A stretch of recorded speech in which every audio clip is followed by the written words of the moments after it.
Um, and I'll go ahead and call this meeting of the Human Relations Commission to order. So before we do roll call, I have to make the regular announcement that during the declared state of emergency, this meeting will be conducted in accordance with California Government Code Section 54953E as authorized by resolution of the City Council. Please contact city.clerk@mountainview.gov to obtain a copy of this applicable resolution. All members of the HRC will participate in the meeting by video conference with no physical meeting location. As noted in the meeting agenda, members of the public may provide oral public comments during the public comment period for an item via the Zoom webinar link, and any emails received by 5 p.m. today were forwarded to the commission. And now I'll ask Principal Management Analyst James to proceed with roll call. Thank you, Chair Lynn. Commissioner Ball is absent. Commissioner Nokiru. Here. Commissioner Rakestraw. Here. Commissioner Solomon. Here. Commissioner Webb. Here. Vice Chair Sylvester is absent, and Chair Lynn. I'm here. Thank you. And then I am advised by staff that I need to read the following on Council Policy K02 on council advisory bodies. So I'm going to propose that each commissioner absence be defined as either excused or unexcused, and we will then determine by general consent whether the status of the absent is excused or unexcused per the list of qualified excuses laid out by council policy. So I just want to check in with you, Laurel. So will general consensus be, it'll be taken by roll call vote, is that right? For general consensus, we can use raised hands, but if there does not appear to be a consensus, we will need to do a roll call vote. I would also like to clarify for the commission that the vote is not on whether or not the commission views this as an excused or unexcused absence, but whether or not the absence is excused or unexcused as defined by the council policy. Okay, thank you so much for clarifying that. And I know it's something that we all read when we when we joined the commission. It's just I don't think I have it memorized right now off the top of my head. So in that case, for Vice Chair Sylvester's absence, her absence tonight is for a personal matter that is not among the list of qualified excuses, and thus under Council Policy K02 is defined as unexcused. If you are in agreement, commissioners, please raise your hand. Okay, I'm seeing all the commissioners raising their hand. So there is a general consensus there. Thank you. And then I'll go ahead and propose also that Commissioner Ball's absence, which for tonight is for illness, is considered a qualified excuse and can be defined as excused under the Council Policy K02. So if you are in agreement, please raise your hand. And I also see a general consensus there. And that's all you need for staff? Okay, great. In that case, I'll move on to the next meeting agenda item, which is minutes approval. The minutes for the October 6th, 2022 regular meeting have been delivered to the commission members and copies posted on the City Hall bulletin board. If there are no corrections or additions, a motion is in order to approve these minutes. Do I see any? Yes, Commissioner Rachel. I move to appoint the minutes. I mean, whatever. Approve the minute. Yeah. Okay, thank you. Do any of the commissioners have any comments on the minutes, or if there are none? Okay, I don't see any hands, so I'll go ahead and second Commissioner Rakestraw's motion. So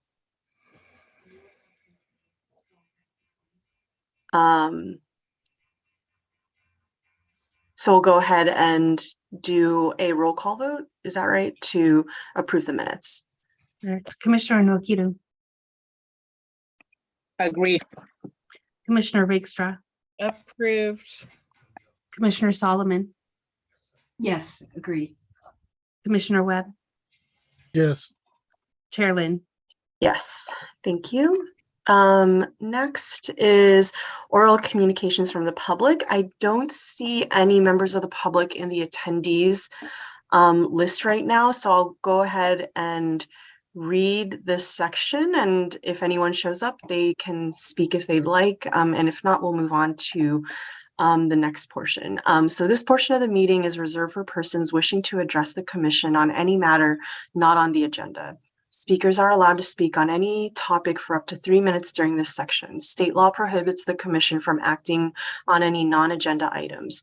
Would any member of the public on the line like to provide comment on the non-agendized item? So I don't see any members of the public, so I'll go ahead and the next section of the agenda is for unfinished business, but I'm going to go ahead and propose, since we have other staff here, that we discuss that we can discuss. I'm sorry. I think I have the wrong. I'm sorry. I think I have the wrong agenda in front of me. So I believe we have folks from the community. We have an overview of CDBG and home policies from our housing staff today. That's right. Yes, that's correct. So we'll go ahead and hear from staff members that are in attendance tonight, if everyone's okay with that, just so that they can leave early if they would like, while we do the subcommittee notes or updates in section 5.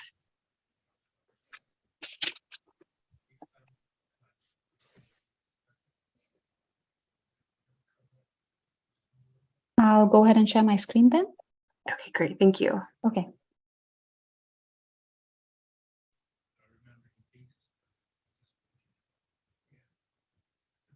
Can everyone see my screen?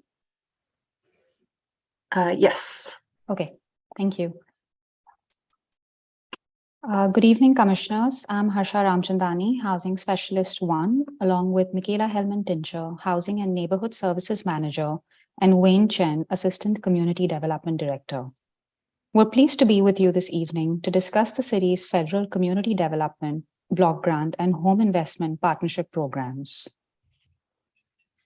The purpose for this presentation is to provide members of the Human Relations Commission a brief overview of the city's Community Development Block Grant, or CDBG, and Home Investment Partnership, or HOME, programs, to receive feedback from the HRC on both new proposed principles for developing policy recommendations and the new proposed policy recommendations for the implementation of the CDBG and HOME programs. In addition, staff will also be previewing the upcoming funding cycle for CDBG and HOME, which includes issuing a Notice of Funding Availability, or NOFA, and the timeline for next steps. The City of Mountain View receives annual grants on a formula basis for the CDBG and HOME programs from the Department of Housing and Urban Development, or HUD. To receive the annual grant, the city must develop and submit to HUD a 5-year consolidated plan. This is a comprehensive planning document outlining the city's priority goals for a 5-year period and how CDBG and HOME funding would be used to achieve those goals. The 6 priority goals in the city's fiscal year 2020 through 2025 consolidated plan are as shown on screen. In addition, the city must also submit annual action plans, which includes a summary of the activities and projects that will be funded in the upcoming fiscal year, identifying how the annual grants, as well as other available funds, will be invested in public services and capital projects to meet the priority goals of the consolidated plan. The amount of funding depends on the federal budget approved for these programs and do vary year by year. In recent years, the city has received approximately $620,000 in CDBG funds and approximately $295,000 in home funds annually. The city also receives repayment of CDBG and home loans made to affordable housing developers in previous years. This is known as program income. The purpose of CDBG funding is to help jurisdictions address their community development needs. CDBG funding users allow for a maximum of 15% of the grant to go towards public services. Public service activities include social services and or other direct support to individuals and households in need of assistance. The city issues a public services notice of funding availability or NOFA on a 2-year funding cycle. Up to 20% may be allocated for administration, and a minimum of 65% is to be allocated for capital projects. Capital project activities are focused on brick and mortar type neighborhood improvement and enhancements, such as rehabilitation of affordable housing, construction of public facilities in low-income neighborhoods, and infrastructure projects. A capital project's NOFA is typically issued annually. The purpose of home funding is to help jurisdictions fund various types of affordable housing-related programs and developments. A maximum of 10% of the annual grant may be allocated for administration, and a minimum of 9% is to be allocated for eligible projects and programs. All expenses must be associated with new construction or rehabilitation of housing developments. Examples include site acquisition, improvement and relocation expenses, financial assistance to eligible home buyers or owners for home purchase or rehabilitation, and tenant-based rental assistance. In addition to CDBG and home, the city budgets an annual appropriation of $171,000 from the city's general fund to supplement federal funds and support human service, educational, cultural, arts, and other programs not eligible for federal funds. Per the city's policy, this general fund allocation is included in the CDBG and home NOFA process. Staff has developed principles to make policy recommendations for the CDBG and home NOFA funding cycle. These include previous items that have been discussed with the HRC and that require follow-up, as well as new items to establish a policy framework that enhances program implementation. Informed by recent funding cycles and feedback from the HRC, the city's CDBG and home consultants, grant recipients, and HUD staff, the principles are meant to build on effective past practices and set up new procedures to improve the city's focus for allocating CDBG and home funds. Shown on screen are the suggested principles. The first principle is that all expenditures should fund activities that further the goals of the city's consolidated plan. The second principle is effective and flexible administration of funds for capital projects. The city has identified several priority capital projects to further consolidated plan goals through its affordable housing pipeline. CDBG and home funds could provide important leverage to enable these priority projects to go forward.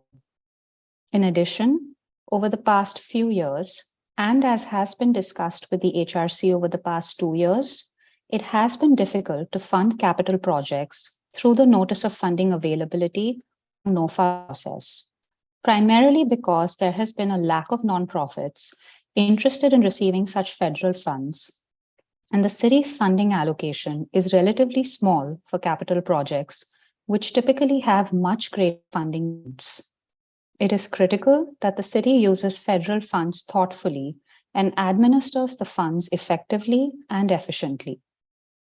Due to these considerations, staff recommends analyzing the best use and method of allocating the capital funds on an annual basis, either recommending a direct allocation to an activity with an identified need, as the city did for the Crestview Hotel conversion to housing, or undergoing a NOFA to solicit potential proposals from nonprofit organizations with capital needs.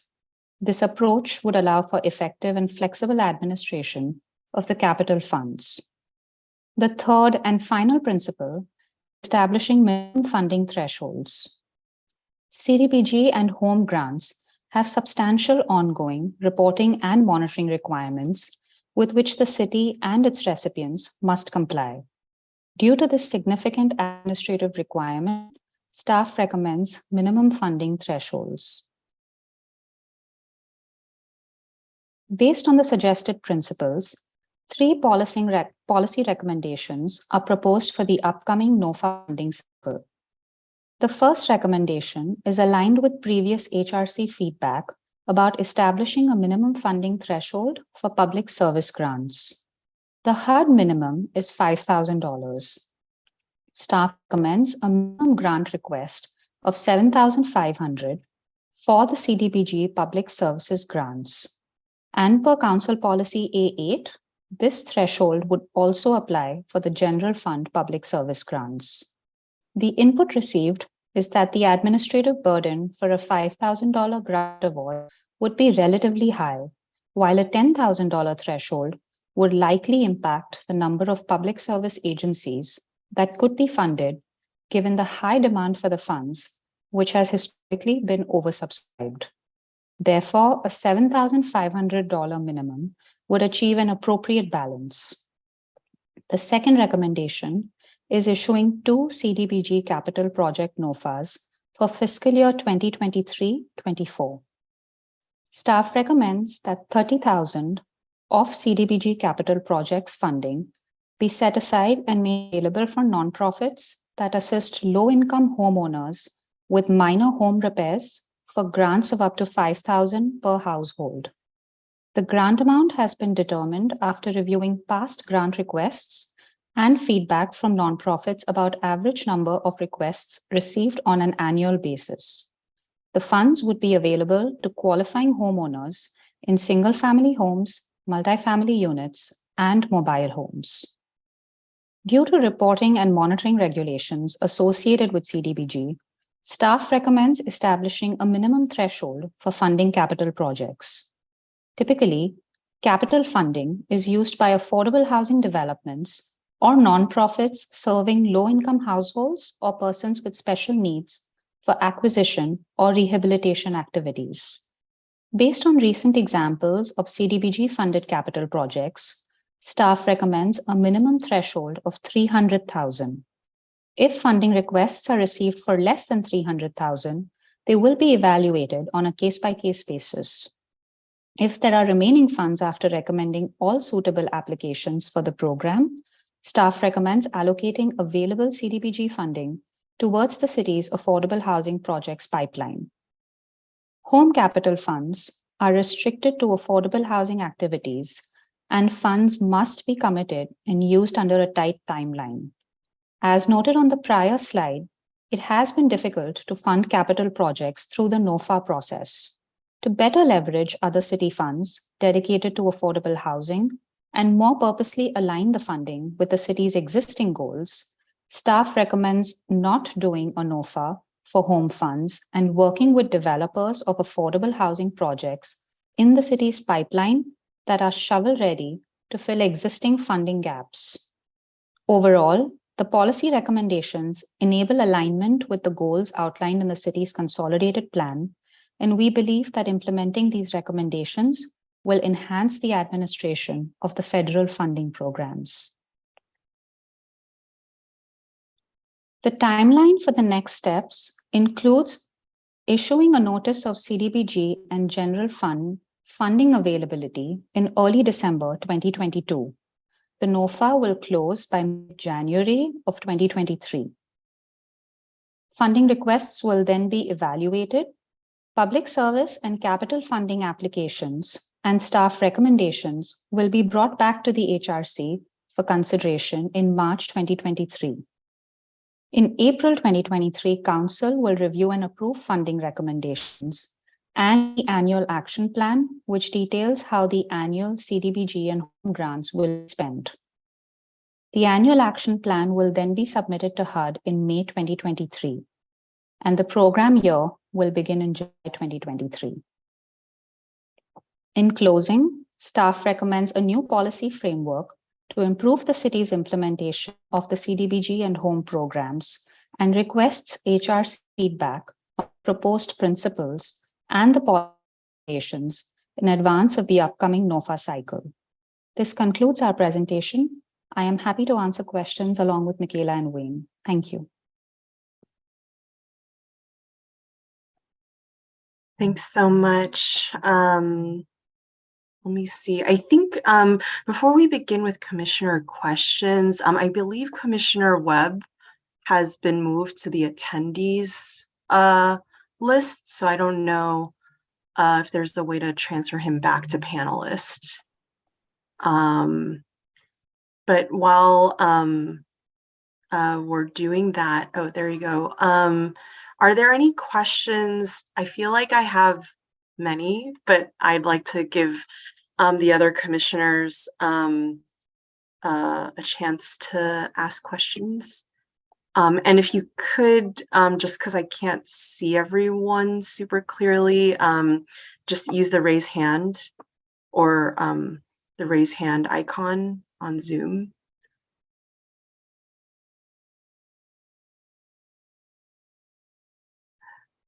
I don't see any hands raised, so, oh, okay.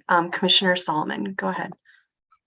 Yes, thank you. I have a question that might be a little bit out from left field. Actually, first of all, thank you very much for the presentation and the very clear slides. Having been through this process in a number of cycles, I still always appreciate being reintroduced to it and reminded of the different components of it with CDBG and home and the general fund. So thank you for that. So my question is perhaps a little bit from left field, but I've wondered about the issue of earthquake retrofitting in Mountain View, and that I think that there are a number of structures in Mountain View that are really in need of that, and the challenges of how to pay for that. And it occurred to me during the presentation, I just wondered if any of the funding sources could or would ever be used to help support earthquake retrofitting. Just wondering if there were any comments on that. Commissioner Solomon, I can take that question. Good evening, Commission. Michaela Hellman-Tincher, Housing and Neighborhood Services Manager. The short answer is I'm not quite sure, and I'd be happy to look into the details. There are some pretty significant restrictions on the use of the federal funds for capital projects that may restrict the ability for example, private multifamily buildings to use them, because there would be some significant burdens associated with that, but I'd be happy to look into it. One of the reasons the minor home repair program is so meaningful is because people can do these minor repairs. I'm not sure that that program would really particularly help with the type of retrofits that you're looking for on the large scale, though. And I know that there are also limitations on the total grant award that's possible for that program. So the short answer is I'm not quite sure. We will do some research. Thank you. I could also add a little bit of history too. And apologies for my voice. I lost it a little bit, but I'm Assistant Community Development Director Wayne Chen. The City Council actually asked staff to evaluate the issue of soft story retrofits beginning approximately 3 years ago. And there was an initial evaluation and survey that was undertaken.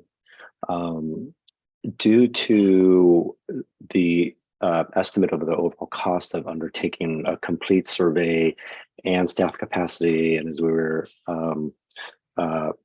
entering the era of the pandemic, then that project was paused. But there was some discussion at the time of whether it made sense, if there were a city program, whether there could be funding made available to the older apartment buildings, which is mostly what the soft story retrofit needs would go. And so there was some discussion about how that would interact with our rent stabilization program, and whether it would be feasible, or if it would be appropriate, whether city investments might go towards apartments covered in that program. So that process has been paused, but it has been discussed by council before. And I think there may be some thought that this could be evaluated and taken up again in the future regarding the city's evaluation of a self-storage retrofit program. Thank you. Thank you. I do remember when that report came out some years ago, and of course, with the pandemic, there have been other priorities, but I think perhaps we were all reminded recently, especially for those of us who felt the recent earthquake, that that it is something to consider moving forward, the need for retrofitting, especially for frankly, a lot of the buildings where lower income residents of this community are, and the dangers for them, for families, without having the retrofitting. So I was just trying to think about, is there any way to use any of this funding at some point, or ideally get additional funding from HUD to address some of these issues? Michaela and I are also looking at, as part of our displacement response strategy, opportunities to implement an acquisition preservation program.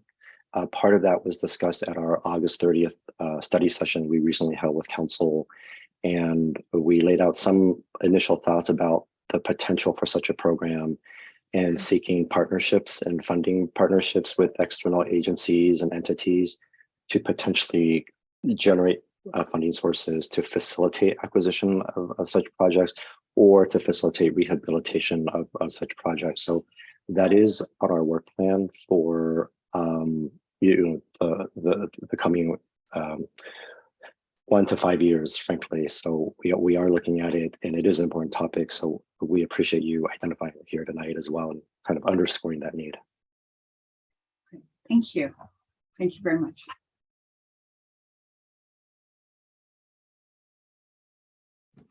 I don't seem to have a raised hand. That's okay. Yeah. Go ahead, Commissioner Rich. So thank you. That was a great presentation. I read all 9 pages of the document and it was comprehensive. The one thing I would have liked to have seen was data of past spending, like some numbers, because I didn't understand just historically, and I didn't know where to look to find, like in the last 2 or 3 years, how this has been spent, which for me would have been interesting. As a past president of a neighborhood association, though, it was really interesting to find out where those CDBG funds came from, which is awesome because now I understand that it's part of that public benefit section there. The one question I have is about the $30K for the repairs, because honestly, like, it seems a little low. If you used all 5K, that only gets you to 6 people. And it seems like there might be a greater need for this. And I was just wondering if the issue is that there's not enough PR about the program existing. And so in the past, is that why I guess I'd just like to understand why it's only 30K and not a greater portion of the amount. Thanks, Commissioner Rakestraw. When we haven't done this program for a few years, so when we were thinking about bringing it back, we did reach out to some nonprofits that do this kind of work and ask them about what they anticipated the demand might be in Mountain View and what the past demand had been, and that's how we came up with the 30,000 recommendation. We are a little cautious about allocating funds that we can't spend because we will get penalized if we do too much of that. But we'd be open to considering a different amount if that's what the commission would like us to do. But the 30,000 came from an estimate based on what they thought their demand would be. I'm not sure, if it was based, if the lower uptake was based on a low knowledge about the program, or if it was because most of the people who qualify for the program may not be homeowners, and so or they may be able to seek other sources, of which there are some others for these types of programs, like there are some weatherization programs and things like that. So we can take the advice of the commission on an amount, but we can also take this year to bring back the program, get the word out. And if we see that the demand is high, we can adjust it next year as well. I just know, like, and this is just a side note, but like here in our neighborhood, we have had a lot of yards that have not been maintained. And when we as neighbors reached out, we found out that they were seniors who didn't have access to funds to maintain their yards. And when we helped them with hiring, you know, people to get the weeds down and to bring in, you know, mulch and everything, that people were totally open to that, but they just didn't have the resources themselves. And I wonder if, you know, by finding other organizations to work with and finding these other resources, there are a lot of people out there that have this need, but they just don't necessarily have access to the knowledge of how to get the funds or who to turn to in this regard. And so, yeah, I would love to see us spend more money on helping people maintain living in their own current places so that we keep people housed in a safe, you know, way. Safe. Michaela and Harsha could correct me if I'm wrong. I believe part of the assessment too was looking at both at maybe the demand side, but also at the ability for potential nonprofits, whether they have the capacity to serve a greater number of households. And the agencies who typically provide these services are region-wide, so they do serve multiple cities. And I believe that was part of the assessment. I think Michaela's approach about reintroducing this program and then really kind of carefully monitoring this and reaching out to both residents and the service providers to see if the amount could be increased, maybe the way to balance this and increasing it for the following years. I get it. You build it back up. Like, you don't go in. That totally makes sense.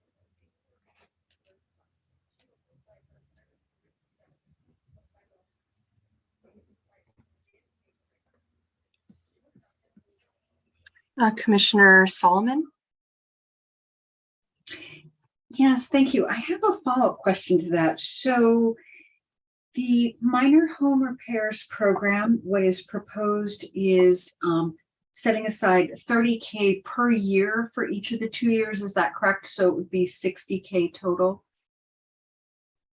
So we actually typically do a NOFA for the capital projects every year. So it would be $30K this year, and then next year we would reconsider the capital program again for CDBG. Got it. Okay, thank you. That actually answers my second question as well. Thank you.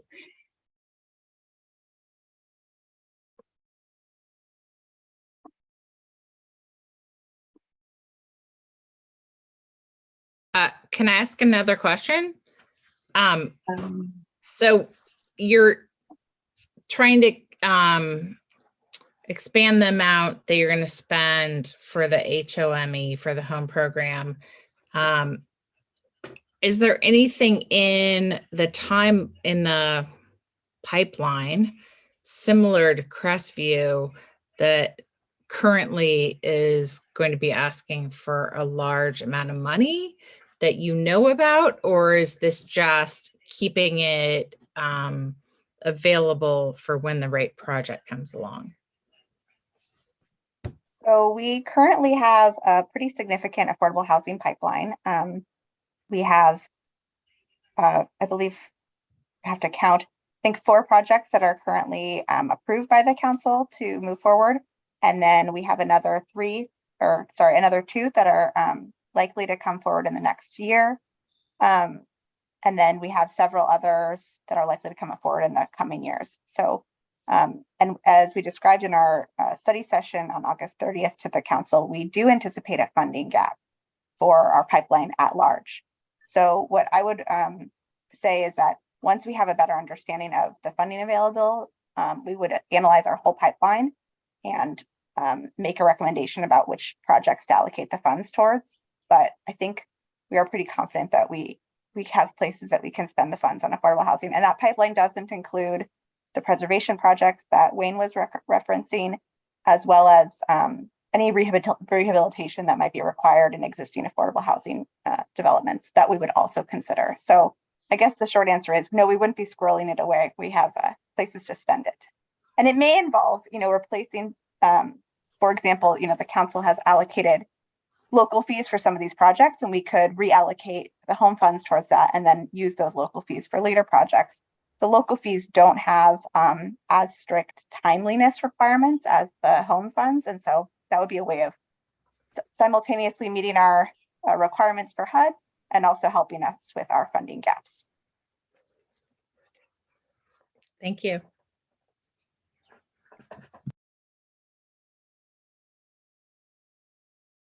That was helpful background. I also was wondering about sort of if there were any anticipated projects for this funding that the city had in mind. So that's good to know.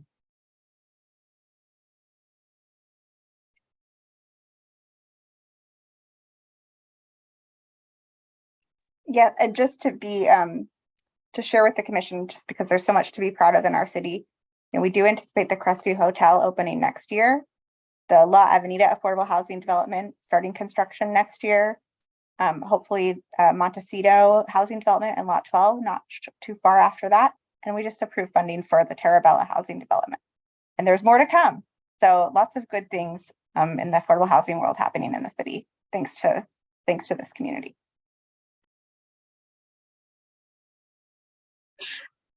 I had a question about sort of how, if staff can help me recall, for these policy recommendations, like, how do I put this? Like, how much of a change from what is already the policy do these policy recommendations reflect? That's an excellent question. And some of these policy recommendations don't necessarily represent too much of a change from our past practice, but we hadn't really made it a policy. So for example, the minimum funding thresholds we had discussed, but we had not made a policy. The ability to reconsider how to use the capital funds every year based on the pipeline and the needs we had discussed. And in fact, we had put into practice for the Crestview project, but we had not sort of made it a policy to make that an option. We had previously done in home NOFA somewhat unsuccessfully in the past, and now we would like to just make it a policy to allocate the funds, which in practice won't make much of a difference because we're connected to all the organizations and the housing development that may want the fund. So it's more about sort of solidifying the work that we've been talking about for a few years. And also making sure that we can really run this program as efficiently as possible. Yeah, that is helpful. I think, especially in terms of guidance, I think sometimes when we come across sort of our when we have to allocate funding and deal with those issues, I think this is helpful to help to give us guidance during that time. And then another question is sort of these policy recommendations. My understanding is that they will are these like guidelines or somehow like what is the authority of these policies? Like how flexible do they remain for like the upcoming cycle of funding or anything like into the future? Thanks. I think for most of these, they do allow quite a bit of flexibility. So Arsha mentioned in several cases, if we get it, for example, for the capital minimum funding threshold for 300,000, if we get an application for less, we can consider on a case-by-case basis, potentially awarding funds to an organization that requests less. I think there's not much else that needs that level of flexibility, but this is mostly about communicating to the public what we're planning to do in a really clear way, making sure that we're all on the same page, and then allowing staff to proceed with that guidance. And just to add a little additional context, the policy recommendations made here are areas where HUD authorizes cities or entitlement jurisdictions to implement the program in this manner. And so it is something that we can do.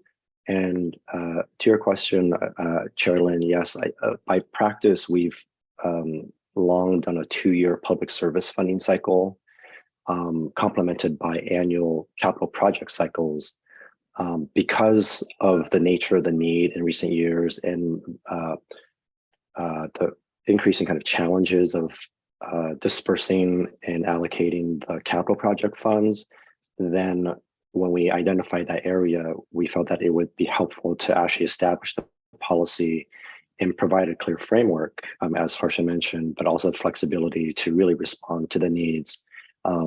Michaela mentioned, there are timeliness tests to actually allocate the funds and for the nonprofits to expend the funds.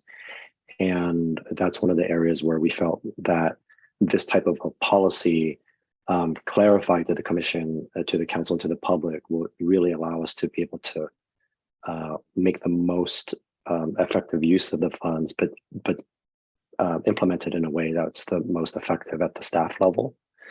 And then we've also evaluated this with our HUD consultants, as well as done an evaluation of best practices. And we felt like through this kind of evaluation lens, we were able to include that in our analysis before bringing these recommendations to the commission. Okay. Yeah, I guess I was just trying to test here, like, if there happened to be like applicants in the fiscal year, like, or in the during the application process that maybe required exception or something to this policy, like how sort of like if there are any projects that are sort of like require an exception, but also that the HRC and perhaps also the city council see as like as deserving of the funds, and sort of within the spirit of what these funds are for, like, and maybe that would be like a very unusual case, but like how much flexibility we might have with some of these policies so that we're implementing. But I don't have a great example off the top of my head, but just trying to, that's just what I'm trying to get at.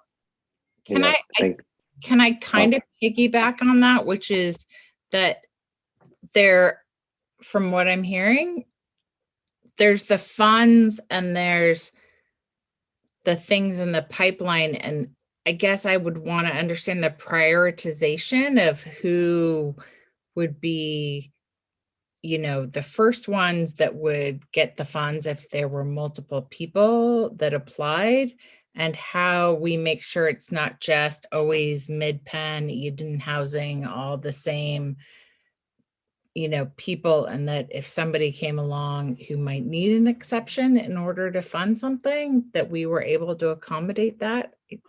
Kind of similar to Annette was saying, but maybe to the side. Yeah, I can try to address both questions.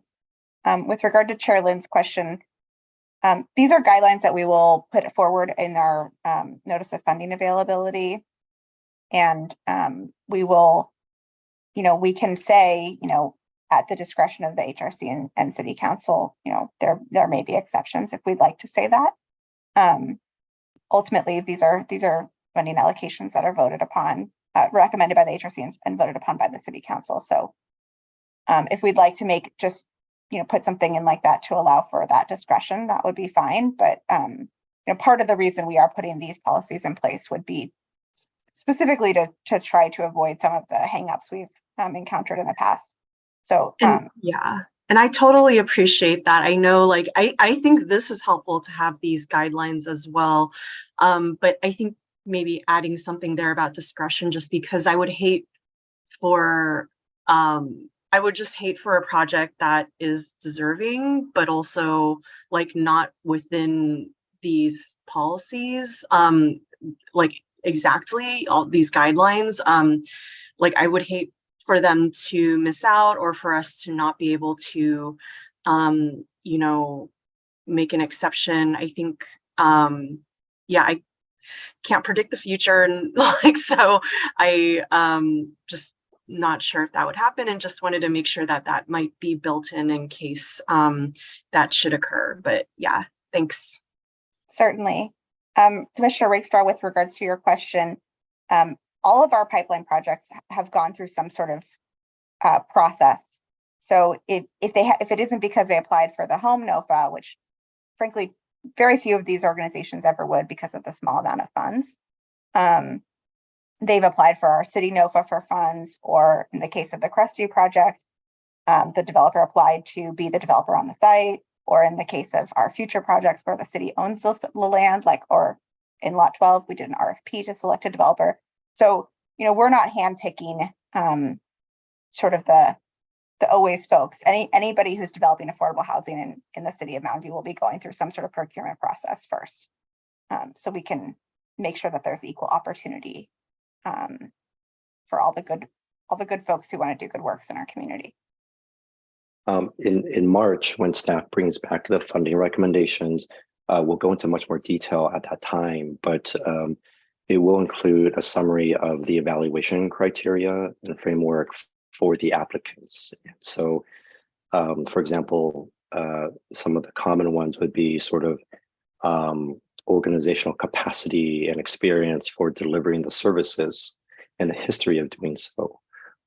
Does it meet the CDBG or home requirements, serving low and moderate income households?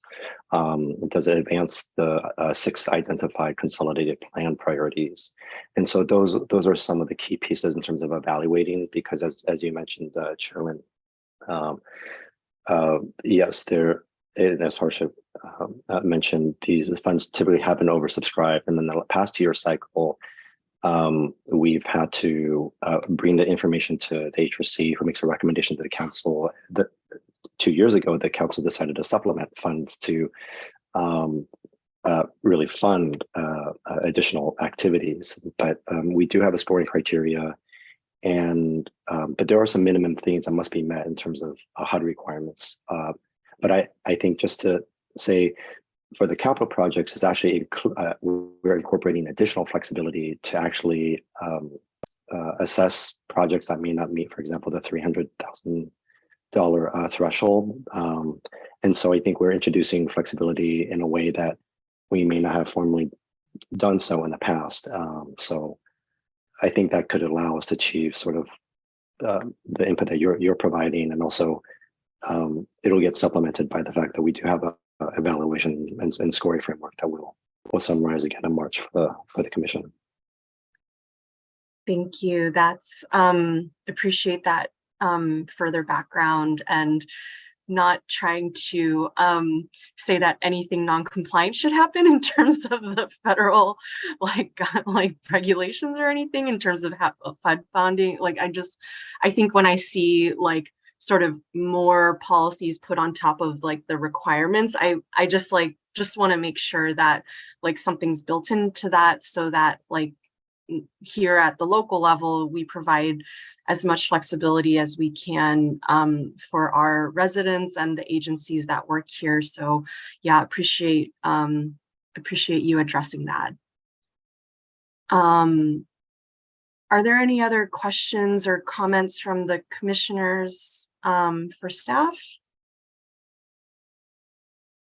Okay, I don't see any hands raised. So in that case, I am required to ask if there's any member of the public on the line that would like to provide comment on this item, but there are no attendees in the public attendee box. So we'll go ahead and close out this item of new business. Forgot to say in the beginning that no action will be taken on this item at this time, so no need for any votes. So I'd like to thank staff for giving this great presentation. Thank you, Harsha, and thank you so much for fielding our questions, Michaela and Wayne as well, and for providing that background. Really appreciate it. And I won't be here, but looking forward to like seeing you guys again in a few months when the grants and their applications come through. And you're welcome to stay, but you can also, I know it's late for you, so you can go ahead and take off if you'd like. And I'll move the agenda item back, or move the agenda back to unfinished business. So we'll go ahead and check in with all the subcommittees. Thanks. Thanks, everyone. Have a good night. So we'll go ahead and start with the Bystander Intervention Training Subcommittee, which will now present an oral update. No action will be taken on this item at this time. I understand that Commissioner Ball was supposed to give this update, but he's unable to attend. So I think, I know, Laurel, you just sent me a message about this. Is it Commissioner Webb? I think, are you able to provide an update?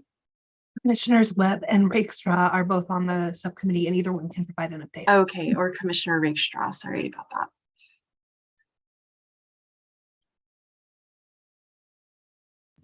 that. We have our next meeting tomorrow. We've already had one where we discussed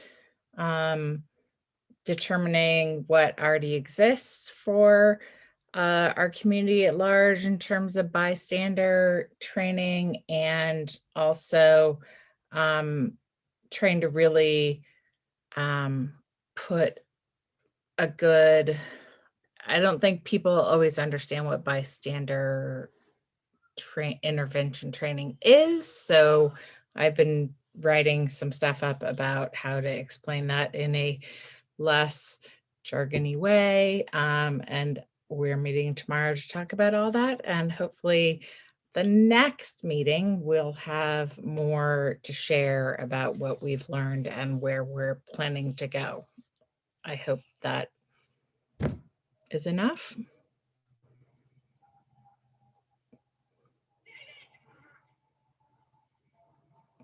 I know Commissioner Webb's been having a couple of technical difficulties this evening. Oh, there you go. Unmuted. Can you hear me? Yes, you're very soft. It's still, my internet is. Okay. Can you hear me at all? Yes, we can hear you. Dead. It's dead. Yeah, I don't know what's going on. I'm on my mobile right now. There's nothing more to add for that. Yeah, we're in the beginning phases of it, so we'll probably have more updates after the meeting tomorrow. I just wanted to test this out because I think I have to talk on the other subcommittee as well. And I don't believe anyone is here for it except for me. So I was also on the Housing and Security Subcommittee, but oh, yeah. So you mean for the Housing and Security Subcommittee? Were you? Yes. Yes. Okay. So no worries, but we can hear you. So great. Are there any questions from the other commissioners? I guess I'll ask, just because this is a carryover item from last year when Vice Chair Sylvester and I we basically made up this subcommittee, but I'm curious whether, especially since I think Vice Chair Sylvester was able to make some sort of progress with working with maybe like the county in terms of that, and if that information has been able to get passed on to the new members. I'm seeing maybe a nod from Commissioner Rakestraw, or I don't know. Yes, Chair Lynn, I provided a briefing from Commissioner Sylvester to the commissioners on the subcommittee.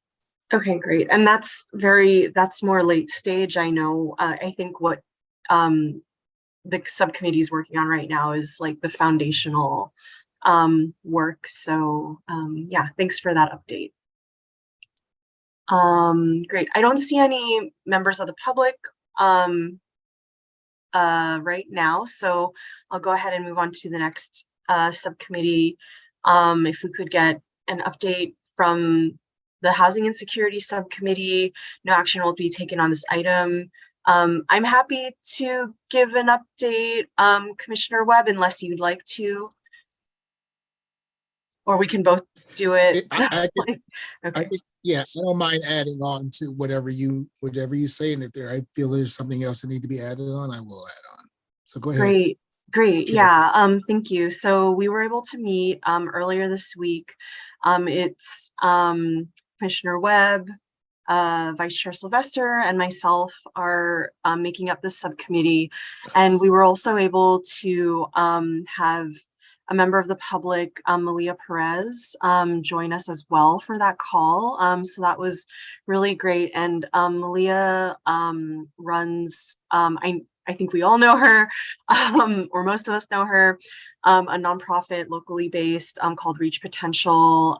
So she's been doing some great work with us with some of our projects from previous years, including the safe parking work that we did during the pandemic. So she's been a really great resource for the community, and we just brought her on to hear what her ideas with Reach have been, and how that could maybe tie into what our subcommittee is doing. So nothing too concrete in terms of decisions made, but sort of just being high level at this point.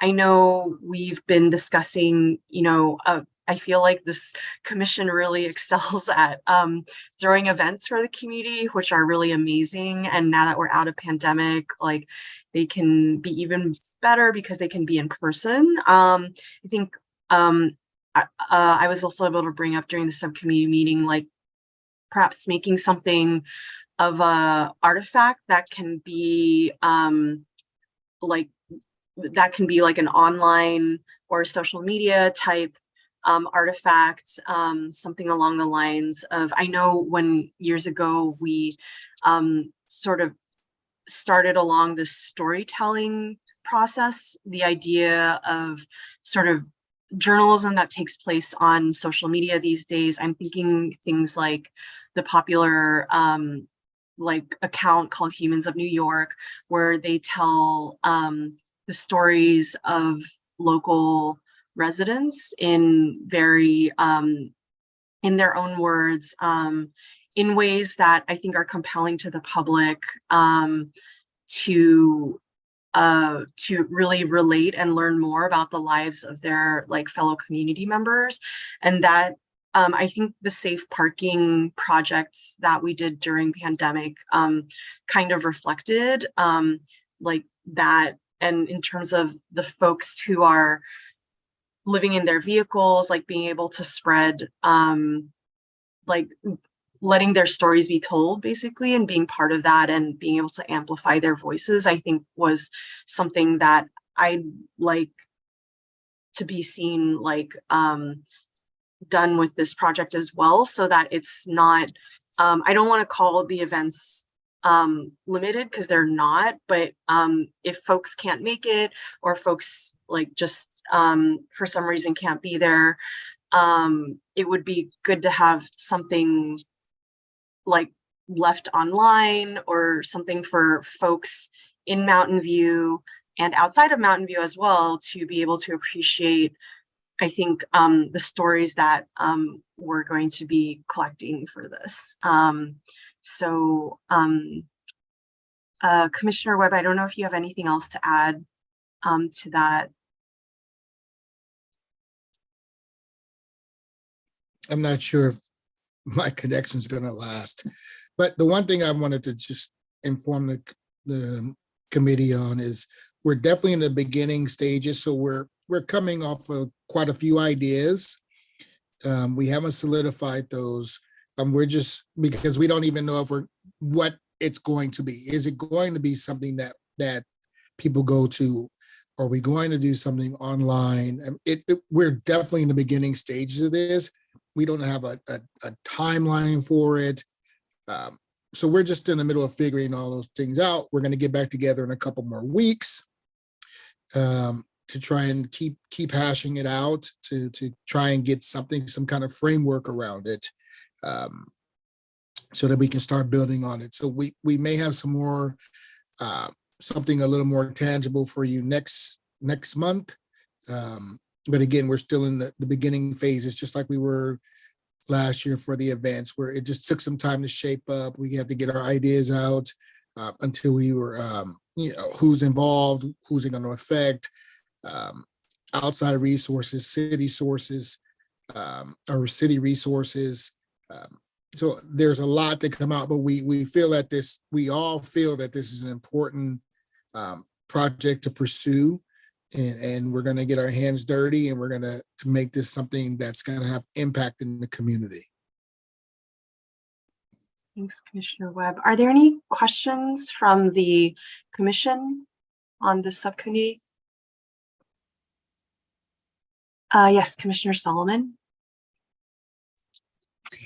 Yes, thank you for that update. I'm looking forward to seeing the stories that are ultimately collected. Wanted to say that as part of the follow-up from the history of housing in Mountain View, there are 3 members of the community who would be interested potentially to be interviewed together and share their stories together about housing instability. And I believe I sent their contact information to Laurel, and that Laurel will make that available to your subcommittee. But just wanted to announce that here, and they have a lot of many emotional experiences that they would be willing to share. Thank you so much for helping with that groundwork, Commissioner Solomon. And like Commissioner Webb was saying, we don't exactly know what sort of the output of our or deliverable, or whatever you want to call it, of this commission will be, but looking forward to including those community members' stories in it. Great. Are there any other commissioner questions? Okay, I don't see any. And then I also don't see any attendees from the public. So I'll go ahead and skip public comment, and just want to acknowledge that we do have another subcommittee from the mental health project, but they haven't, my understanding is they haven't met yet. So there are no updates unless anyone wants to provide an update prior to subcommittee meetings. So not seeing anything there, and just gonna double check that I covered everything. Yes. So great. So that's it for unfinished business and subcommittee updates. We'll just close out with any commission or staff comments, questions, or commission reports. Does anyone have anything to share? Question. How did recruiting go, and are there applicants, and what can we know? I'd be happy to answer that, Commissioner Rakestraw. There were applicants for all of the vacant positions on the HRC, both current and anticipated, and interviews will be conducted on November 21st with the City Council. It's great news. Thank you for that update. Are there any other commissioner? Yes, Commissioner Solomon. Yes, I just wanted to say that I still have a remaining task that I'm responsible for on history of housing in Mountain View closeout, which is completing review of one interview recording and the transcript and updating the transcript. So I just want to acknowledge publicly that that is still on my plate, and I'm working my way through the transcript and the recording and look forward to getting that done very soon.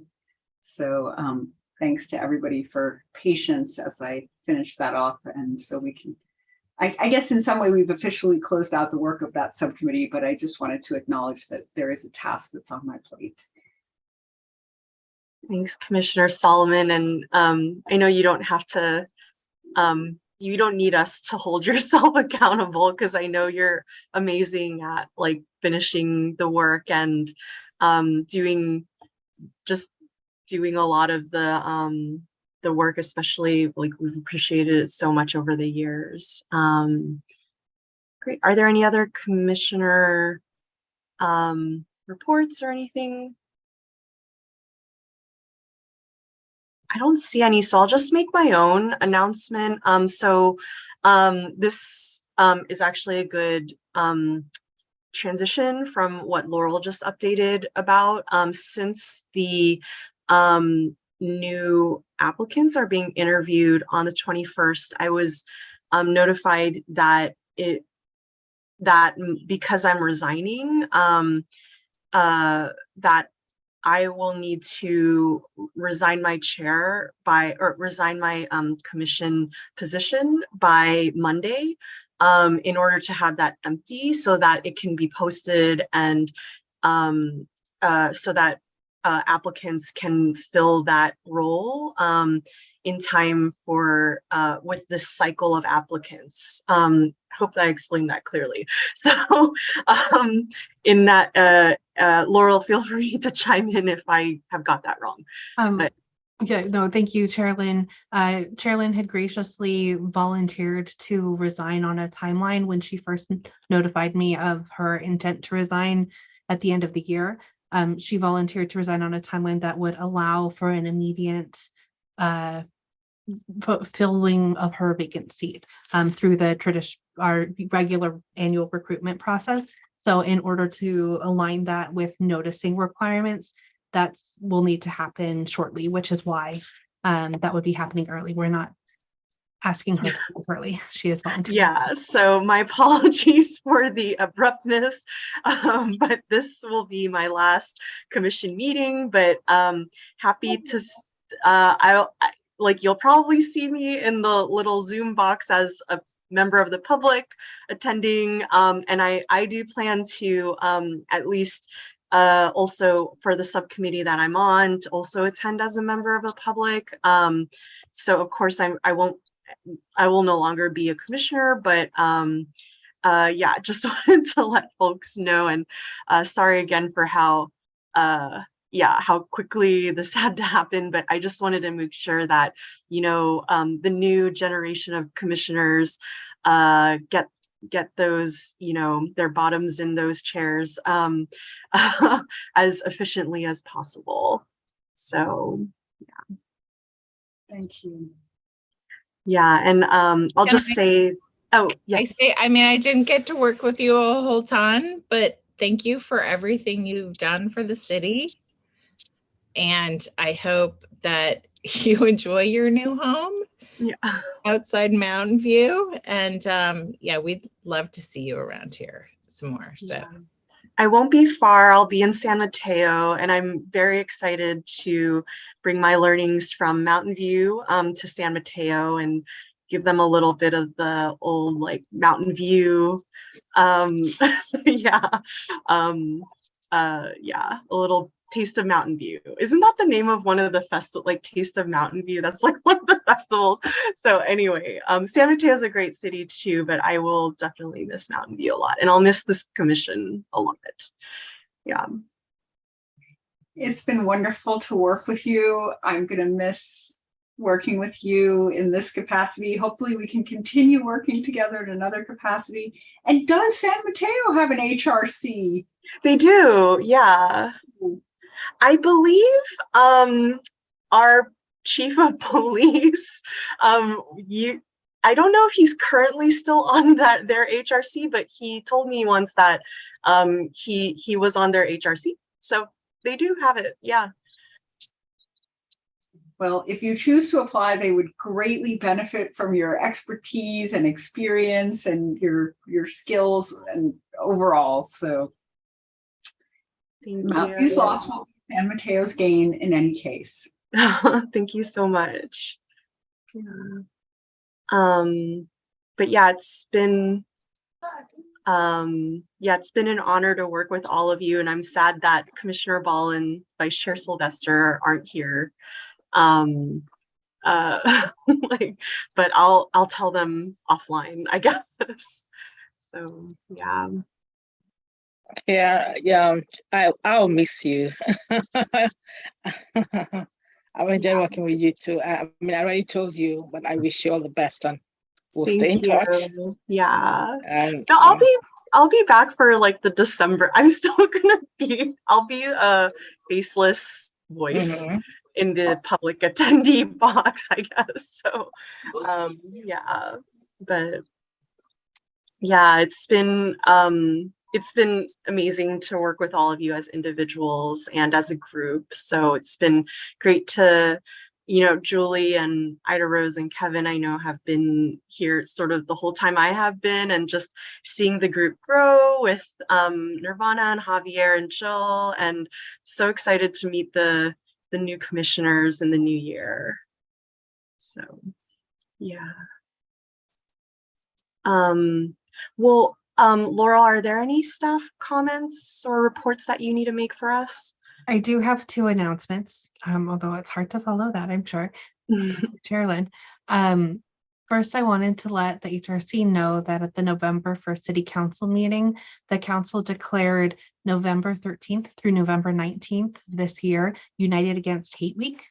And in observance of United Against Hate Week, the library does have several events that the public can attend, one of which is a author conversation with Kwame Christian on how to have difficult conversations about race, which will be on Tuesday, November 15th at 9 a.m. And it's an online event that does require prior registration. And the second is a film screening about James Baldwin's work on Saturday, November 19th at 3 p.m., which will be at the library in person and does not require advance registration in case anyone's interested in attending. Additionally, they'll be putting together several relevant displays in the library and some reading lists of both online and physical materials for those who are interested in learning more and participating in United Against Hate Week. So that's my first announcement. Are there any questions about that? Nope. No.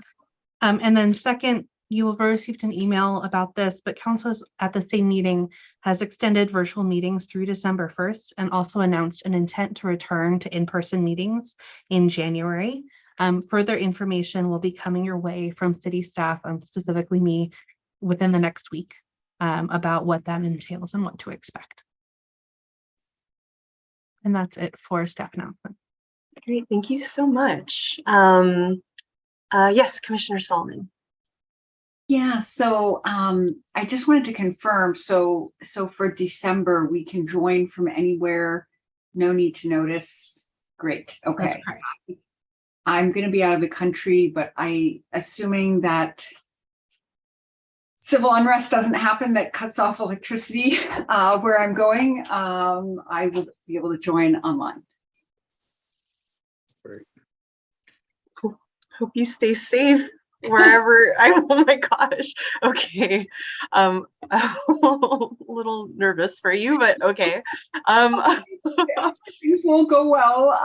Yeah. Yes, I'm supposed to go to Brazil, and you may know they just had a presidential election, and there's some tensions around the results that we can relate to here in the US, having been through a sort of similar challenges a couple of years ago. So just hoping it won't be a repeat of the civil unrest situation in another country 2 years ago, November, while I was there. So planning to join the meeting remotely in December. Well, safe travels. Great. Well, if there are no more comments or questions, I don't see any. I will go ahead and adjourn to the next regular meeting of the HRC. Oh, sorry. Commissioner Webb, yes. I'm hope it's been broken up so much on this, so my apologies for not No worries. commenting.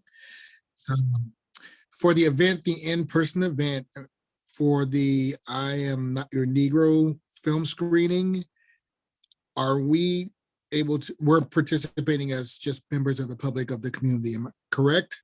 That's correct, yes. Okay, just want to make sure of that. Thanks. Great, thank you. Okay, so I will go ahead and adjourn to the next regular meeting of the HRC, which I think will need to be chaired by Vice Chair Sylvester, if I'm not mistaken. And that will be December 1st, 2022 at 6:30.